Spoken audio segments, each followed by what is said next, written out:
Welcome to Dear Dad with Ivan and Brad. He's Ivan. I'm Brad. We got Johnny in the building with us today. And we are two fathers who want to give you a male and a father's perspective on everything parenting, marriage, and divorce. This is episode 4, and it's our second time introducing a new segment called Thoughts. And this is where you guys will either write in, but we would prefer you to send in a video that's 30 seconds to a minute and a half long on a question that you want to know about and hear our perspective and our opinion on it. Today, we have a new one for you. And if you want to send in your comment or you want to send in your video, I apologize, send it to deardadpod@gmail.com right here. This is Matt from Seattle. I love the podcast so far. You guys are doing a great job. Keep up the good work. I have a question for you here. How long did it take for you guys to realize that just providing financially and being present was just the tip of the iceberg of fatherhood? And what made you realize that? Go ahead, Brad. You can answer first. Okay. Man, to be honest, I think when I first started parenting, I did look at it as, I knew I was taking care of this little baby, and I thought, I got to provide for it financially, and I got to provide, and his name's Ethan, obviously, my oldest. I had to provide for him financially and be there for him. But I think when you start, if you're a father who likes to be in your kids' lives, I think once you're down on the ground with them and you're playing with them, and you see their smile, you see their laugh, you start realizing, like, hey, this kid really enjoys being with me. It's not about me just sitting here and watching them play blocks or sitting here and watching the cartoon with them, but it's about participating in their lives. And, they're going to want to play with you, be tickled by you, wrestle with you. They're going to want to just climb all over you and do stuff. And I think when I realized that, I realized it was a lot more than just being there, watching them, or going to work every day, coming home, and making sure that my paycheck paid for a house and food and clothing and things like that. And then as I moved into fatherhood more, I started realizing it was really about showing my kids love and just loving on them. And I think you and I talked about that last time, like how often do we tell our kids, I love you? That was huge for me just because I realized like every time I told them I love them and they said it back to me, we were exchanging a moment of, just something that was more intimate from a father to a son, and then in your case, father to son and father to daughter. And yeah, I think that I can't personally speak from a point of view of like not being loved by a father or mother.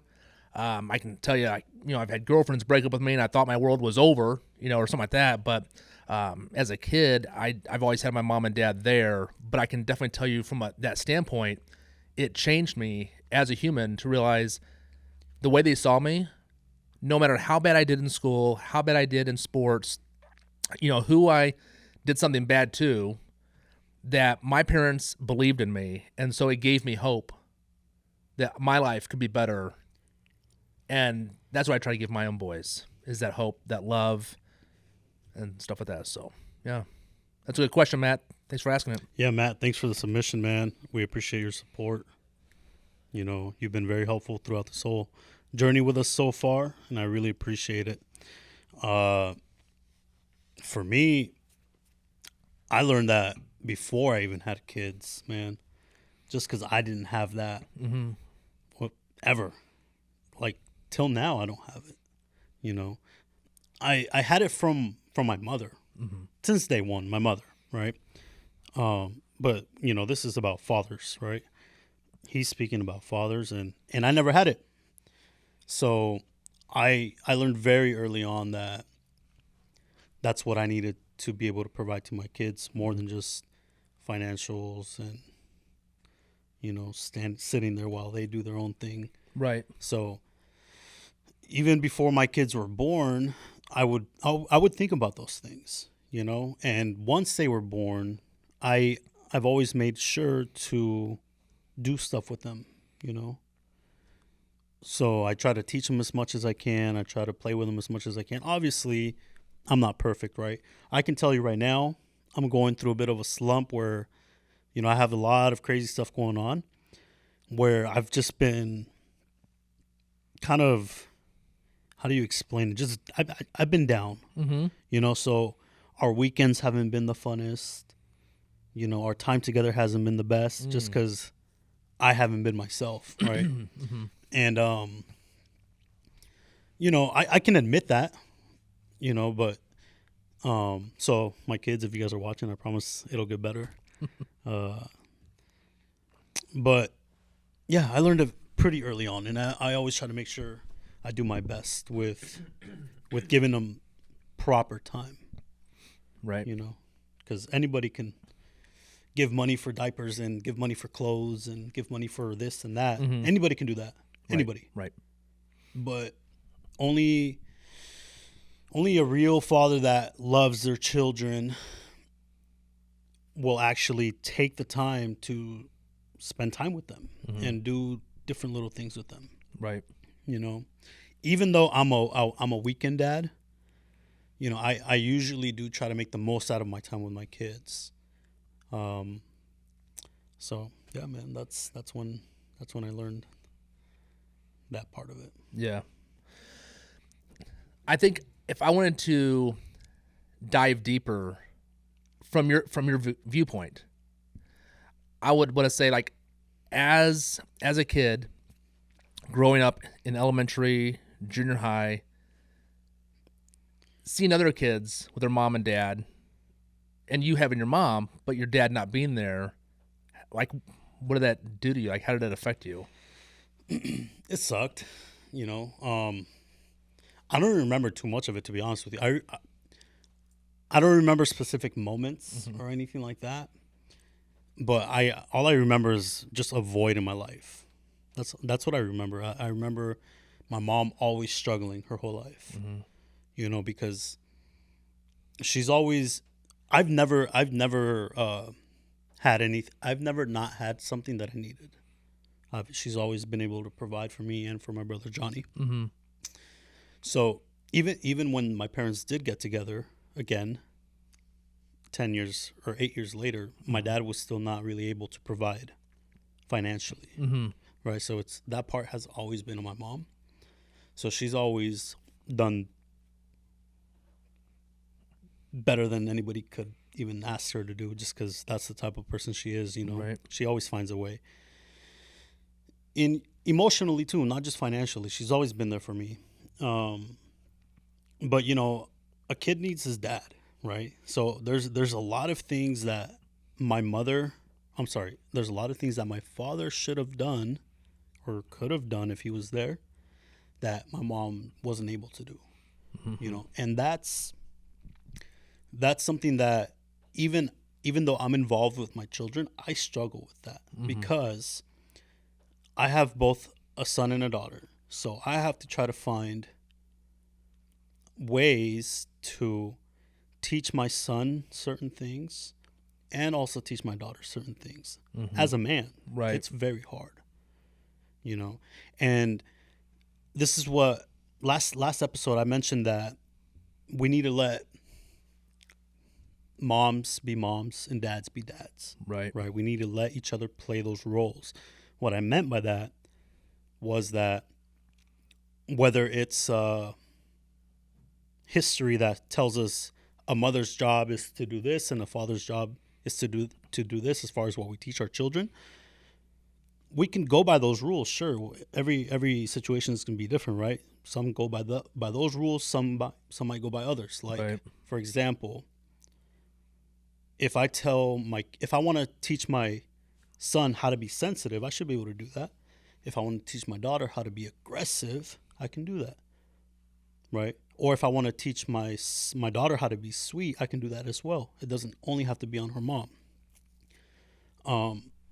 So for me, I have to try to find a balance of teaching my son how to be nice and sweet, But I also have to let him know that there is aggression in him, and he needs to be able to control it and know when it's okay to let it out. If you're in danger, let it out. If your daughter's in danger, let it out. If your mother's in danger, let it out, right? My daughter, she's very aggressive. So I have to teach her, baby, it's okay to be sweet, but you know, you should know when not to be too sweet or whatever, you know? So those are the types of things that I didn't have growing up. My mother taught me one way for everything, which I came out okay, I think. You know, I'm not a bad person. Right. I think my mom did a great job with me. But, you know, I think every child needs a little bit of both parents. Right? Yeah, I would definitely agree. I think one thing I do for my boys to kind of teach them how to be men is, like, with my wife, I always open the door for her, for the car door. Is this true? I'm putting you on blast. Put me on blast. blast. Is this true? Put me on blast. Tanya, right? Tanya. Comment. This will come out Tuesday, 11 a.m. At 12 p.m., I need to see your name in the comment section telling me if this is true or not. Oh, you'll see it. You will definitely see it. And you better not tell her to lie for you, Brad. Oh, she won't let him, bro. Okay. Yeah. Anyways, but no, it's one thing I do is I feel like opening the door for her, to me it's a way of me showing her endearment and showing me that I respect you and I'm loyal to you and I love you enough to take the time to walk around the car, open the car door for her and and shut it. But I want her to feel like a woman. I want her to feel like she's loved and that she's taken care of and that I care for her. And that's really something that I don't do it for show. I do it because I really truly love doing it for her. And my dad used to do that all the time. And there's a lot of times where my boys are with us and they see their dad open the car door. And for me, that's one of the things I teach my boys about, hey, when you take a girl out, make sure you open the car door for her. Make sure, you let her go first. Make sure she looks okay. Make sure, the sidewalk's clear for her. Or like when I'm walking on a sidewalk, I always take the outside. So if all of a sudden we switch over to a different sidewalk, then I switch over to the other side. I put my hand on her back, and I just slowly move her to the other side, and she knows that. Right. And we've been together long enough to where it's like, I want to be the go-between between, a car hitting her. You're in danger. Yeah. Yeah, I completely understand that. And I think those are very good things to teach your children. I've held doors for women before, not like religiously, but that's also because I never wanted to, I guess. Yeah. I don't know. This is not all about parenting, guys. This is some life stuff too. Okay, I've never felt like I needed to. I never wanted to. You know what I'm saying? Like, I don't, because I've never been there. have you always held the door for every single woman you've been with, every single time? Every single one until we got into an argument. Okay, so then I would just walk over to the driver's side, get in, and I'd you can get your own door. Okay, so that's if I'm mad. So the answer is no. Right. Okay, so I haven't felt the need to do that for somebody yet. I haven't found that person. Yeah. But the past few years where I've been teaching myself a lot about how to be a man and how to be a partner, because that's what I've done the past almost 4 years that I've been single. That's what I've been doing. I've been doing a lot of studying and just self-analyzing and teaching myself, what do I need to do to be a better parent, a better son, and a better partner? That's good. Right? And that's one of the things that I've really tried to, just stick into my head. Like, when I'm with somebody again for the next time, that's going to be a big one, the doors. Women I meet, I tell them, like, you'll never touch a door again in your life. I got it for you. You know what I'm saying? It's such a simple thing, but I think that's, I think you're living proof that chivalry isn't dead, and I think it's good that you teach that to your sons. Yeah, Well, thank you. You're welcome. Oh. So since we're on the dating topic, Yes. what I already know is going to be my biggest struggle is when I'm going to try to teach my kids about, maybe not teach, but, explain to them how the dating game works, right? Because I'm going to have to teach, this is how my life is going to go. I have to try to teach my son how not to get played, because men can be very easy targets if they allow themselves to be, right? And then I have to teach my daughter the game so that she doesn't get played either. They're two different games, right? Right. But I need to teach my daughter that, but make sure she's not the one doing it either. Same with my son, Right. And that's something that I am so scared of. Yeah. I think as hard as we try as parents to do the right thing and to teach them, we can't be with them 24/7. And obviously once they get into like junior high and high school, I've watched both of my boys take on new personalities. I mean, even from, you can remember it easier than I can, but from the time your kid was 1 or 2 to when they would turn 4, you saw a personality change in them. Yeah. And 5 and 6 and 7, because they're learning new language constantly. And as they get older, they start learning new language called lingo or smack or whatever you want to call it. Slang. Okay. And so the thing is like they start learning all this stuff, and it changes the way they say things, the way they view things. It changes the music they listen to. It changes the books they read, the movies they watch, the guys, the girls they hang out with. And then the guys or the girls that they hang out with also change them and mold them. And so here they are going to school, and they're hanging out with their friends, and you don't know all their friends. You don't know if, Billy comes from a good family or if he comes from a bad family. You don't even know if there is a Billy. So your kids come home, you're like, hey, how was school today? Oh, it was good. But they don't tell you all the conversations that Billy was talking to him about, or Cindy was talking to him about, or whatever it was, So we have to hope that our influence and our example over the years helps mold them. But at the same time, I think it's important to be in your kids' lives. I mean, be the dad who lets your son or daughter have all the friends over to their house. And the reason why? I'd rather be that dad. Yeah. For sure. Because you want to see all their friends. And you want to influence their friends even.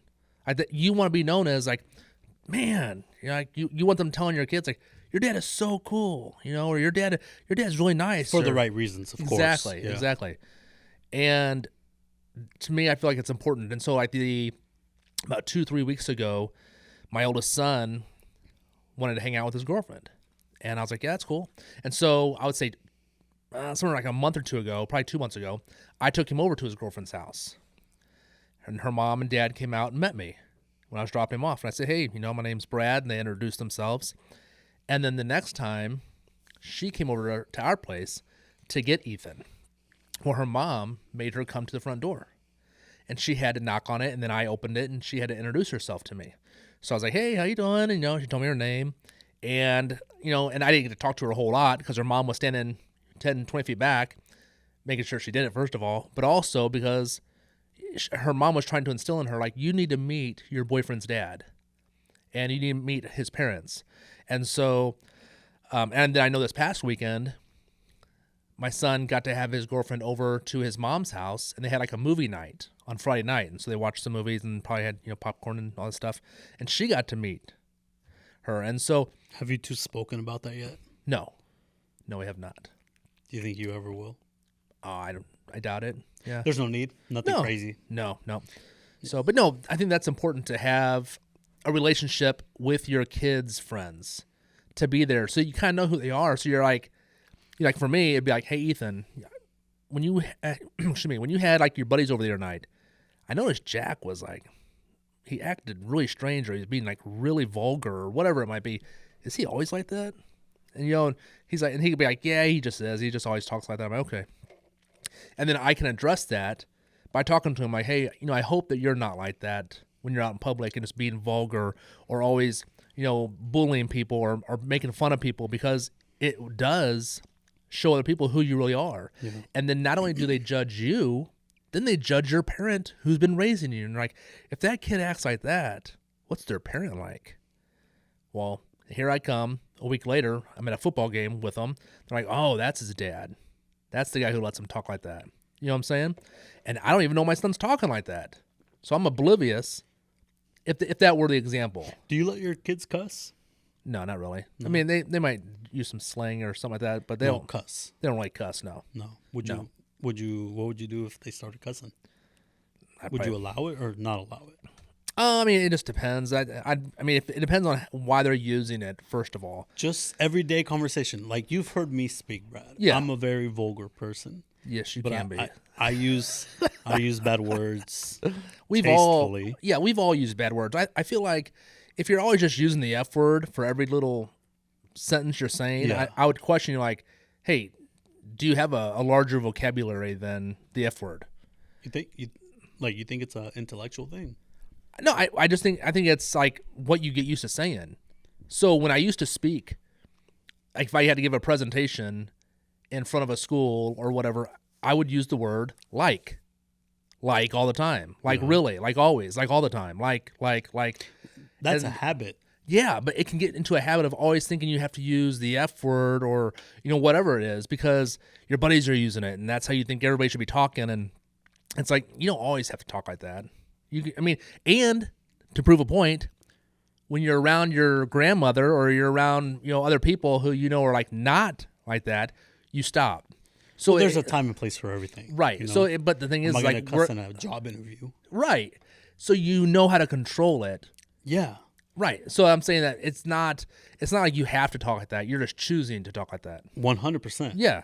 So if they used a cuss word, like I said, it would depend on what it is. But first of all, my 17-year-old is almost 18 years old.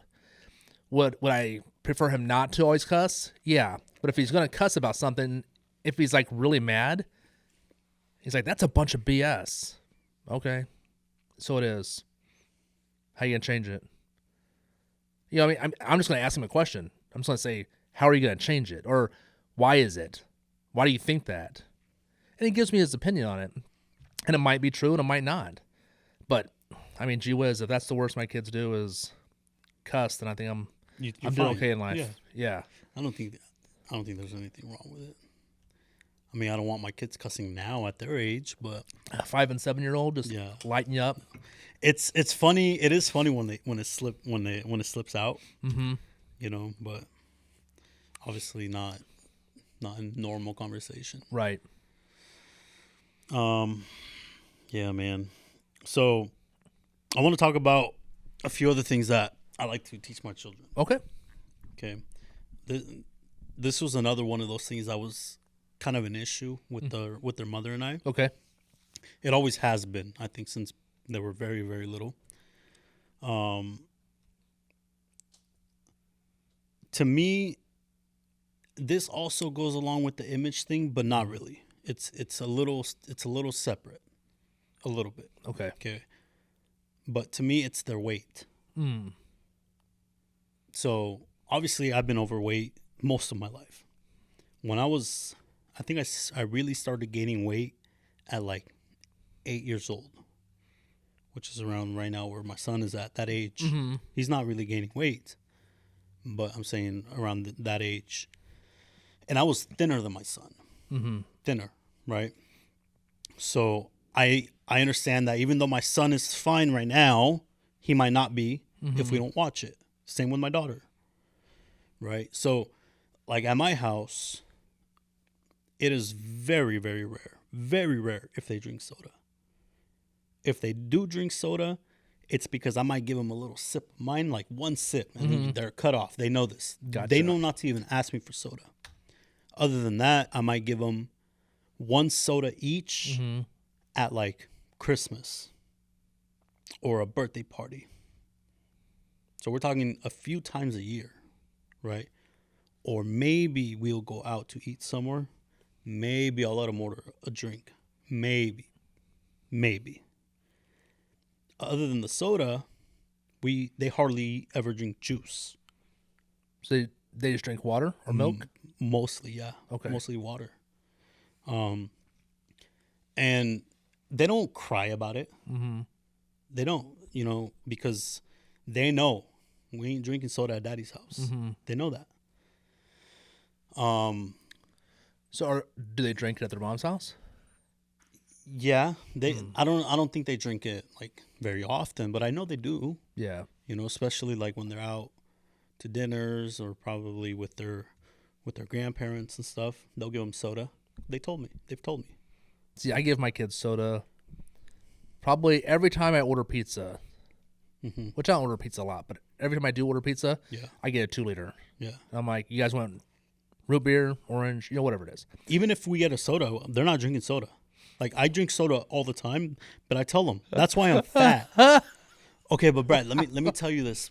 Let me tell you this thing. Let me tell you what's going on. Okay. So along with that, with the soda, right? Along with that, we usually don't have dessert at my house. Okay. If we do, I might give them a cookie. Okay. Or I might give them 1 scoop of ice cream, maybe 2. Or sometimes we'll have some sweet bread that's from our culture, pan dulce. Right. They've had some of that. But 90% of the time at my house, there's no dessert either. Wow, like 90% of the time. 90% maybe 95% of the time there's no dessert. See, I'm the exact opposite. Like 95% of the time there is dessert. Okay. Almost every meal has to end in dessert. Right. But that's just how I grew up. Right. My mom and dad just always And guess what? Had dessert. Guess what? I grew up like that too, where maybe not dessert, but I grew up eating unhealthy just because that's just how our household was. Right. It's also cheaper to buy unhealthy food. Of course, yeah. See a lot of organic and healthy foods at the supermarket. It can be a lot more expensive. Right. But even if you don't do organic or anything like that, like making spaghetti is cheaper than something healthy. Mm-hmm. You know what I'm saying? Spaghetti's not healthy? Anyways, Brad. I mean, it's got tomatoes in it for your vegetable. Yeah. Which is actually a fruit, though. What about all the carbs? Yeah, those are good carbs. Oh, are they? Because your kids play soccer, they're going to burn those off. And then if you put meat in it, there's your protein. Mm-hmm. So it's healthy. Oh, I think so. You think so? Yeah. I think if you eat a bunch of it, it's not. Right. Because there are a lot of carbs in the pasta. Yeah. And you're right. It's all about moderation. Is that what it is? Right, yeah. Moderation, right? Portioning, yeah. Yeah. So, but we try not to eat unhealthy, especially them. I eat unhealthy. I do, right? Especially when they're not there because I just eat whatever I can get. Yeah. But what about when they are there? When they are there, I eat what they eat. You know? And they don't eat a lot. They don't. They eat very little because they're still little, you know? But my thing is like, we don't eat fast food. That's good. We almost never go to fast food. Almost never. I just had fast food the other day. Absolutely regretted it. I don't ever eat fast food, like ever. And we're heading down to Oregon. And we're all like, hey, let's just grab some fast food. And I absolutely regretted every bite and sip. Yeah. It was not like my childhood. That's how I feel sometimes. Yeah. Like I still eat it though. But that's just like, again, psychological problems and all this crap, whatever. Yeah. I'm just fat. Anyways, so the issue that I've had with the mother of my kids is that she thinks that I shouldn't tell them why they shouldn't eat these things. She thinks that I should just tell them that it's to be healthy. You don't eat them to be healthy. Right. But don't say because what I say, which is you're going to end up like me. You're going to get fat. Mm-hmm. Drinking soda will make you fat. Eating cake will make you fat. Mm-hmm. I tell them these things because I do try to scare them. I want to scare them because that's the last thing I want for my kids. Yeah. Because you haven't really been too overweight your whole life. Mm-hmm. Like recently you've been pudging up a little bit. Wow. But you just called me straight out on that. I've been overweight my whole life. Yeah. And it sucks, dude. Like I tell my son and daughter, I say, do you know how much it sucks to have to change 7 times before you leave your house because you don't like how you look in anything? Yeah. And I tell them that's because when you're fat, that's what you go through. Do you know what it's like to wear a hoodie in the summertime because you don't like how you look? Mm-hmm. You know what I'm saying? Johnny, do you know what I'm talking about? Have you experienced these things? Yeah. Okay. And that's the last thing I want for my kids. So I try to scare them. It's just like that Scare Straight show, where they take the kids to jail. Like, this is where you're going to end up. Yep. It's just like that. Because me telling them, hey, let's eat vegetables because it's healthy. Yeah, we can do that. But also, let's not eat this bad stuff all the time, so much of it, because you're going to end up like me. Mm-hmm. And that's what I don't want, right? I've told my son, yo, the girls like skinny. They like fit. They like athletic. You want to be liked when you get older, right, by the girls. And he says, yeah. I said, well, you need to, do your push-ups every day. You need to not eat so much bad food. Mm-hmm. And that's something we struggle with because, like, my kids are so sweet, man. I tell them that I'm on a diet sometimes because I try to get on a diet. Yeah. So then, like, when I pick them up, they're like, my son, he's like, so how's your diet going, Dad? Oh. But he's so genuine about it. Yeah. And then it sucks when I have to tell him, like, not great, man. I don't want to talk about it. Just because it's not going great, obviously. But I think you should talk about it. Like, I think you should tell him why it's not going good. Like, if he's like, how's it going, Dad? You're like, it's not going bad. I can't explain it to them, though, because it's just some psychological things in my head. Yeah. Like, why does it not go good, though? Like, tell me why it doesn't go good. Why do you fall off the wagon? Man, I don't know, because my mind is weak. My mind is there's so much crap in my mind that it weakens my mind. Like, I can't get my ass in the gym right now. I can't go. Yeah. For whatever reasons, I'm not able to. Mm-hmm. Some days, most days, my days are over fairly early, but I can't get myself there. I went to the gym one day 2 weeks ago. Since then, I haven't been. I just can't get my ass in the gym. Right. Part of it is because I don't like going to the gym by myself. 1. Okay. 2, I don't like going to a regular gym. I like to go to a boxing gym or a kickboxing gym. Right. That, just like I can play basketball for 3 hours straight, no problem. Mm-hmm. But being in a normal gym for 10 minutes sucks, right? 2, it's, the mind shit. I just can't. Yeah. For some reason, I can't go. I get lazy, I get tired, I get groggy at the end of the day, just because there's so much crap in my mind right now, lately. But I can't tell my son these things. He doesn't need to worry about that stuff, because my son is a very caring person. And if I tell him those things, he's going to really take it to heart. And I don't want him to feel bad or feel sad for me, because he already does in some ways about some things. Mm-hmm. So I don't need to add that to his life, right? Yeah. I think... And I would agree with you. We don't need to give our kids too much to think about at an early age. I think the other thing is that we can tell them about our struggles, because I think they need to know, like, hey, we struggle also, and we struggle because of, and it might be whatever. Like, but we can't tell them everything, though. No. Like, I tell them about some things. Yeah. Like the day at the mall where I told them, like, yo, it is very hard for me to be here with you too. Mm-hmm. Because I'm alone. Yeah. And were you crying when you said it? I almost cried. I don't remember. No, I don't think so. I don't remember. I don't even remember anymore. I was actually joking. I know you're. I don't remember anymore. I don't remember. But I think I felt like crying just because sometimes it gets so hard. It's very overwhelming. A 5 and 7 year old by myself, man. It's hard. It's hard. I think. Yeah, it's just hard, man. Right. But. Well, I would say, for me, when it comes to, like, because I could easily blame my mom and dad and say, we just always grew up eating dessert. And so it's in my mind that when dinner ends, dessert is next every single time. Well, yeah, but Brad, look at your genes. That's the dad joke of the week right there. Yeah, right there. Look at your genetics, Brad. Mm-hmm. You're the most overweight one out of the 3 of you brothers. Yep. And you're not. This is just like old man stuff. You're already Right. You It's know. from lack of working out. Yeah, it's just lack of working out, and you're comfortable. You're married. You got a nice Yeah. house. You got a nice job. You're living your life right now. You're Mhm. happy. Maybe you're eating a little better than you have in the past, right?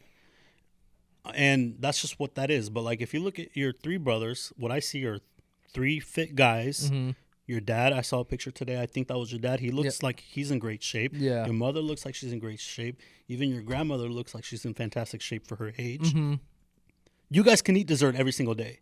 If you look at my family, Mhm. my side is everybody's overweight. So that's what my kids have to deal with. Yeah. How do I stop that trend? Right. Right. And I do want to credit their mother because she has always been on top of them staying in the sports. Gotcha. She does all that. She registers them, Oh, wow. does this, does that. I thought that was you. No, she does Oh, that. that's great. Okay. You know, Good for her. She tells me, yo, this is how much this is your cut of the payment. Yeah. Send it to her. And then I buy them all their gear and then I go to their practices and games. That's awesome. And I suck at doing those things. Like when we were together, she's the one that did all the bill paying and the mail and this and that. Like I suck at that stuff. I am terrible at it. Okay. But that I will credit her for that. She's always been the one that gets them registered for everything. That's awesome. So that's something that is important. The genetics. Right. Genetics is important, but I don't think we can use really anything as an excuse unless the reason I can't dunk is because I'm 5 foot. Okay, maybe, but then you look at Spud Webb. But then again, he probably had genetics to jump. However, that's one in a billion people. But I think that the one thing that I've been thinking about a lot more lately is the ability to think. A lot of times we don't use our minds to think. We use them to do whatever's normal, whatever's easy for us. We get into our routines. So I think if we thought a little bit more about what is it that I want to achieve in life, or what do I want from eating healthy? What do I want from working out? What do I want from, being there with my kids and doing the right things with them? What is the end result that I want? Then it makes us want to do it more, because I think you can probably agree with me that when you and I were, doing our boxing routine together, we were working out and, jump rope and all that stuff. You wake up the next day You and feel you realize, amazing. and you realize how hard you worked. Yeah. So then you didn't go to McDonald's to go grab some fast food. You didn't stop in the convenience store to pick up that soda or that candy bar, because you're like, I've been working my butt off. I'm not gonna just waste it all on eating, a whole bag of M&Ms or whatever, and or drinking this huge 44-ounce soda or whatever it might be. Your mind is already saying there's an end result, and you have these different thoughts because of how you feel. And I think sometimes we don't spend enough time thinking about what we want in life. We kind of know what we want, but we don't put it down on paper. We don't have it up on our mirror. We don't have it on our vision board. We don't have those things in our mind on a regular basis. We go into autopilot, like, okay, I woke up. What do I do next? Oh, I eat breakfast. What do I do after that? I get in the shower, put my clothes on, I go to work. When I'm at work, I'm there. When the time says, the day's over, I go home. I pop on my favorite TV show or my favorite movie, or I grab my favorite drink or whatever it is, but we go into autopilot and we don't spend enough time thinking. And I think if we took the time to tell our kids, like, this is why you want to do this, and you think about, it's not that the sugar's bad for you, it's that the overconsumption of it is bad for you. But what's wrong with me? Why? If I want to tell my kids, okay, this is kind of the same as last week. If I tell my kids, hey, no soda, no juice, no cake, no ice cream, Right. no nothing, none of that stuff, right? Why could I not ask their mother to do the same at in their home? If they're okay with doing it here, it's gonna be okay over there. Why can you not do that? Like, I'm not Right. asking them to walk on glass. I'm asking them to not eat cake. Will we give them cake for their birthday? Yes. Will we have cake here and there every once in a while? Yes. But do they need dessert every single dinner? Do they need a cookie every single day? You know what I'm saying? Yeah. And I'm not telling you, Brad, that I don't give them candy here and there or anything like that. I don't think you do. I No, do. No, okay? you don't. You don't. But I'm saying, like, they really don't drink soda at my yeah. place. Oh, and that's It's good. very rare. Right. I rarely give them juice. Mm-hmm. Sometimes I'll give them some orange juice or some apple juice, right? I think that is the power though we give up when we get divorced. When you are Isn't that crazy? It is. But when you're together, the two of you have to agree on this is how we're going to raise the kids. No sugar or lots of sugar. You know, tons of sports, no sports, whatever it is. Yeah. That's what you're going to agree on, and hopefully you can both come to an agreement. However, when you go your separate ways, and then she gets remarried, and you're getting remarried, you're dating other girls, and you're doing your thing, then she should not expect you to follow her rules, and I don't know if you can really expect her to follow yours on certain things. Now, like last week when we talked about like the whole lotion thing, and it's because of your culture and the way your guys' skin is, then sure, that's probably a very important thing to do. If diet isn't. I think diet is very important. However, if she has grown up like me, where I always had dessert after every meal, I might say, if I was your former wife, I might be like, Ivan, I'm going to give them dessert, but I will agree that I will not give them a ton. I'll give them a little bit. And you're going to be like, no, because I don't. I'm like, well, too bad, because I do. And do you see what I'm saying? Like, she might, what if her rule to you was, Ivan, I give them dessert. I want you to give them dessert. And you're like, no. She's like, well, why not? That's part of my rule. That makes no sense, though. Why? Because she feels like that's a reward. Like, if you eat all your dinner, you get dessert. Maybe that's a rule for her. I'm not saying it is. I'm just saying, like, what if that was her rule? Like, hey, if they eat all their dinner on their plate, they get dessert. Or maybe she also grew up, like you said, you grew up always having dessert every single day. Maybe she also wants to instill that in her children. That could also be like some kind of tradition she wants to obtain. Yeah. Like you do with your own kids. Yeah. So, and it's hard. Like I said last week, it's hard because we have these different rules, and now that we don't live together, you know, my boys do what their mom wants them to do when they're with her, and they do what I want them to do when they're with me. And together, we try to co-parent from a point of like, let's make sure our kids are healthy and safe. But what does that look like? To each person, it might be different. Right. But I don't think the diet is a rule thing. I think it's just a lifestyle. Like, I don't know. Yeah. I don't know, man. I think it's crazy if anybody would think I'm in the wrong here, because all I'm doing is trying to make sure that my kids. I don't think you're wrong. I just think it's just different. That's all I'm saying. I think it's just different because you want it done a certain way, and I completely agree.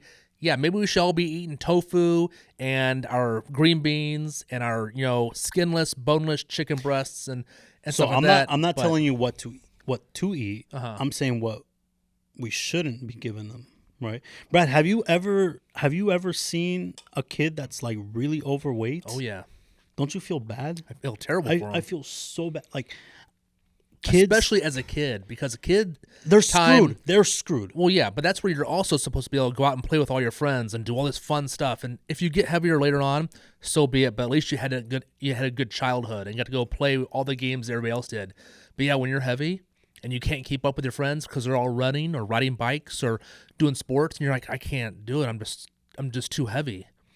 And for parents to allow their kids to get so heavy to where they can't do any of those things, that's when I truly do blame the parents. Like, for you to allow your kid to have food super late at night, every night, you know, to me, that's a wrong. Like, don't give them food right before going to bed. For one, it doesn't help you sleep, which then means you wake up the next day and you can't concentrate on your studies. Well, what are you going to do to stay awake? You're going to eat some sugar to give you that high, which is going to drop you back off again. And it's this terrible, terrible cycle that you put them in because you're allowing them to eat all this food late at night. However, there's got to be some give and take on parents, when you're co-parenting, because I mean, I don't know. I know that my boy's mom is a baker. I know she bakes cookies and cakes and stuff like that. I'm pretty sure she brings home some samples every day. If not every day, at least once or twice a week. And those things are full of sugar. So I know they eat them. And if you look at my two sons, you can tell there's a difference between their body types. And so some of us are naturally given to gain weight easier. Mm-hmm. Some of us are naturally able to burn it off easier. And that's just genetics. And so I think the one thing we have to teach kids is like, hey, you have a tendency, the way your body is made, to gain weight easier. So what I would recommend is it's not a bad idea to have sugar, just don't have a lot of it and don't have it every day. Don't be so consumed with it that you feel like you are dependent upon it, that you have to have your Snickers every day. You have to have your Mountain Dew from this, the vending machine every single day, or you got to stop at your favorite convenience store. It's the same thing with Starbucks. People who go to Starbucks every day, and you're probably one of them, that's crazy to me. For one, I'm like, your wallet is getting thinner every single day. I've been able to find the cheapest coffee I can from Starbucks. Okay, I was paying $3.88 for this. Yeah. Now it's like $4.13. But I mean, it's convenient for me, and yeah. And I'm up at I get my coffee at 4:45 in the morning. Mm-hmm. So making my own coffee at 4:30 in the morning sucks. So I'd rather just drive by. Yeah. Get my coffee. And you know what? For all those out there who have enough money to buy yourself a coffee every day, more power to you. That's good. Not. That's good. But I think when we become dependent on anything in life, except for maybe water and air, those are pretty important. But if you become dependent upon anything, it's bad. And so the overconsumption of anything is bad. If you eat, think of anything that's healthy, like Brussels sprouts or broccoli. Like, could you possibly eat too much of that? Yes. And what is the after effect of it, or what is the bad thing that could possibly happen to you from eating too much? I don't know, because I've never studied it, but there probably is something For bad. Sure. Yeah. And it's like the lady who was trying to win that game system or whatever it was, like years ago, maybe even decades ago, but she was trying to win some kind of game system for her kids by drinking the most water in like 24 hours. Well, she depleted herself of all electrolytes and everything in her system, and she actually died from drinking too much water at, this contest. Did she drown, essentially? I'm guessing. It has to do with your salt and water intake. You Okay. can't have too much salt, or you can't have too much water, or else, So she depleted herself of all the salt and everything that she needed. But, so, water, obviously we all need water to live. Yeah. You die without it. However, too much of it can kill you. Right. So I think that we need to allow our kids, and right now your kids are young, so definitely I would say teach them good and teach them the better than the worse. And then as they get older, if they're 17, 18 years old, they're like, Dad, I want to grab a pizza tonight, and I want to get a soda with it. Do you tell them no at 17, 18 years old? Or it's going to depend on how they look. Right. Because I'm going to tell I'm going to always be honest with my children. Right, yeah. I don't sugarcoat anything with my kids. Well, you don't sugarcoat it. No, I don't. You shouldn't be sugarcoating it anyway. That's what I just said. I don't. Okay. Right? So no if my son at 17 years old looks like me, I'm going to say, no, you don't need the soda or the pizza. Let's go to the gym together, me and you. Let's go. But what if he can't get to the gym because it's something psychological, like his dad? Like it's like, Dad, I can't get to the gym. You know what the difference is? What's that? That he's gonna have me there to push him to go to the gym. I can respect that. I don't got that. That's my thing. I don't got that right now. Okay. Okay, Brad. Let's do this real quick. I'm gonna put you on blast, and we did not talk about this yet. Okay. Top 3 movies that are about fatherhood. Go. Ooh. I just watched The Adam Project. Don't Amazing. Know what it is. Just came out with Ryan Reynolds. Amazing. Is that about fatherhood? It is. Okay, what is it called? Adam Project. Okay, 2. Wait, no, I'm talking top 3. Your favorite of all time. That one was. That one just hit it last night. I watched it last night. Number 2. Number 2. Man, about dads? I don't have a clue. Oh, A River Runs Through It. Okay, 3. That's kind of cool. Third one, man, I don't even know. Honestly. Oh, the daddy one with Stepdad or what with Mark Wahlberg. Will Ferrell, yeah. Are you serious? Oh, dude, that's good. I like the number 2. I like the second one. Are you yes. Okay. With John Cena and Mel Gibson. Okay. Yes. Yes. Okay, here's Okay, mine. what are your three? Here's mine. Big Daddy, Adam Sandler. Okay. Yeah. You see where I'm going with this? No, but go ahead. Warriors. Warriors. Warriors. Oh, actually, you know what? That one might just replace I one of know. mine. That's why it's on my That's list. good. Okay, go. And 3, which you probably have not seen this movie. It's called The Count of Monte Cristo. I have seen that. You've seen that. It's actually one of my top 10 favorite movies. You've seen that movie, Brad. Yeah, where he goes to prison, comes back, and is an amazing swordsman. Amazing movie. Yeah. If you guys have not seen the 3 movies that I mentioned, Yeah. watch them. His or not, but watch the 3 I mentioned. What is the first one? He's tough on What me. is the first one you said? The Adam Project. And the second one? The second one, I don't even know what the second one was now. Because yours just replaced mine. They did. I don't even remember. Okay. Warrior. Is it Warrior or Warriors? Oh, I said a river runs through it. And that's not even really about dads, but it is about his dad teaching them like how to fly fish and also how to write well, be good in school. And his dad was like, I think his dad was a preacher, I think, and then he kind of taught his kids how to make studying important, and then also fly fishing important. Actually, you know what? That is a good movie. I'm sticking with fly fishing, with the a river runs through it. But Warrior, It gets me the every Count of Monte Cristo. Where does the dad part come in there? What are you talking about?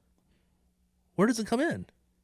Where the old man is practically his dad, teaches him all these things, and then he is a man. That old man is not his dad, though. No, I know that, but he replaces his father because now he has to teach him all these basic things: how to read, how to write, how to fight, how to think, how to scheme and plot for when he. So he was a mentor. Yeah, Yeah, and then the movie is really about him because he's a father. Yeah. He doesn't know this, but he has a kid on the outside. Yeah. And now he has to come and take revenge on everybody that screwed him over and be a father. What about the Gladiator?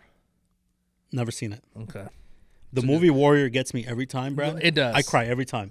Yeah, I cry also. I cry every single time. You're a with that big movie. baby. No, I'll definitely put when it comes the to Warrior in there for probably my top 1 or 2. when it comes to The Adam Project was pretty good though last night. when it comes to TV, Yeah. I'm a baby. You know what gets me every time? What? The sad stories on the audition shows for like singing and stuff. Yes. Every time. Oh, yeah. You put a gold buzzer in a video, I'm gonna cry. Dude. Right. I'm gonna cry every time. All right, let's do the dad joke of the All week. right, dad joke. Did you write one, Johnny? Johnny, they cannot be this long. They can't, It's dude. not long. It's just Okay, just a font is big. Okay, ready?